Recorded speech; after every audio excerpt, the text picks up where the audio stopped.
Welcome to the TeenTechSF Global Youth Summit at Microsoft. TeenTechSF Global, the cloud is our clubhouse, and one of our main goals is to bring the spirit of Silicon Valley to the world and the world to Silicon Valley. Sid Espinosa's career spanned government, business, and nonprofit sectors. He's currently the Senior Director of Philanthropy and Civic Engagement at Microsoft, focused on the most innovative uses of technology to address community challenges. He previously served as the mayor of Palo Alto, California, which some call the birthplace of Silicon Valley, and also as the Director of Global Philanthropy at Hewlett-Packard. He's worked for a U.S. ambassador overseas, served as an aide to former U.S. Attorney General Janet Reno at the U.S. Department of Justice, and also worked in the speechwriting and public liaison offices in the White House. So please join me in welcoming Mr. Espinosa.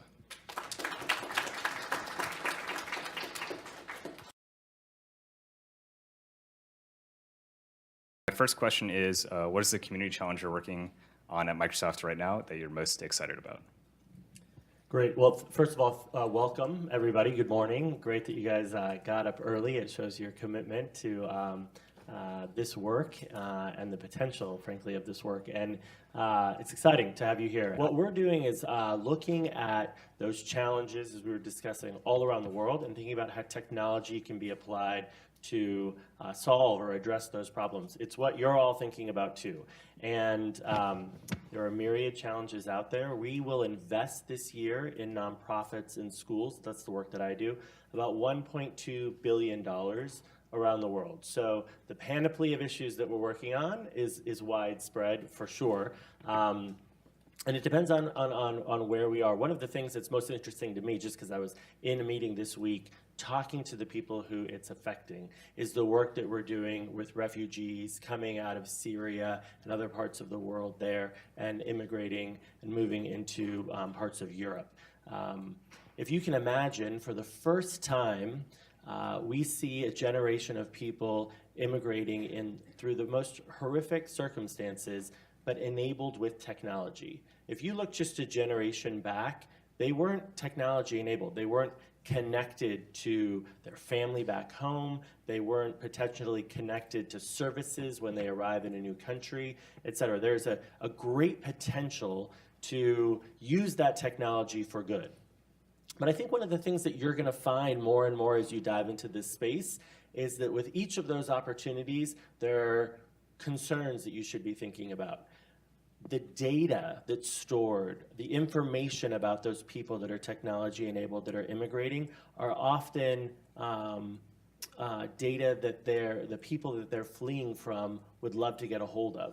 So how do you create privacy protections? How do you ensure that you're connecting those people and connecting them to services, but not in some way endangering them or their families back home from the states and the governments that they're trying to escape? And so the work that we're doing with refugees can truly be transformative in people's lives at a time that's of critical crisis to them. And so it's one of the areas that we're working in. Again, so many issues all around the world, but one of the ones that's most exciting to me right now. What experiences from your work in government and public service do you bring to and use at Microsoft today? It's so important to think about technology in a context. So make sure that you're just as interested in studying history and arts and philosophy and politics, so that you know how this tool that you're learning about can be applied, so that you know how to apply it to issues all around the world. And this is what I love. When I was working in politics, I understood sort of the challenges that this country and other countries around the world and communities are facing. And now I get to think about, okay, how can the innovative technologies that we're seeing here at Microsoft be applied to address those challenges? And that connection is what's really so exciting. Technology is really a tool, and it's a tool to address other issues from innovation and things that people haven't thought of, or the problems that we're talking about facing communities. So what's important is to think about tech in a context.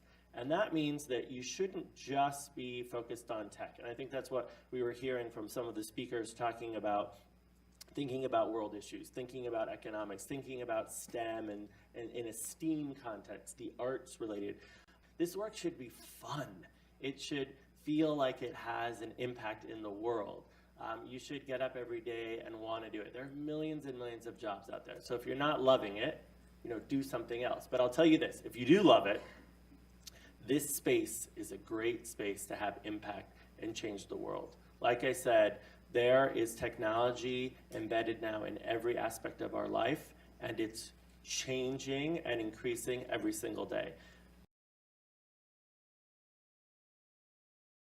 You guys are the first generation where that is really native to you. For a lot of adults, they're still scared of technology. It wasn't part of their everyday life. For you, it was in every aspect of your life since you were born, and that is unique. And you can use those unique skills to go do all sorts of things in the world. I just got pitched yesterday from 2 people in high school who are doing their startup. I can tell you that the way that they're thinking about it really comes about because they've lived it, they've internalized, it's true to who they are, it's authentic to them, and the adults couldn't have come up with the ideas that they're coming up with. You can just see it in the way that they're thinking. You have that unique power and ability that adults don't have. So how are you going to use it? What are you going to do with that? And that's just incredibly exciting and powerful. And so I encourage you to think about that.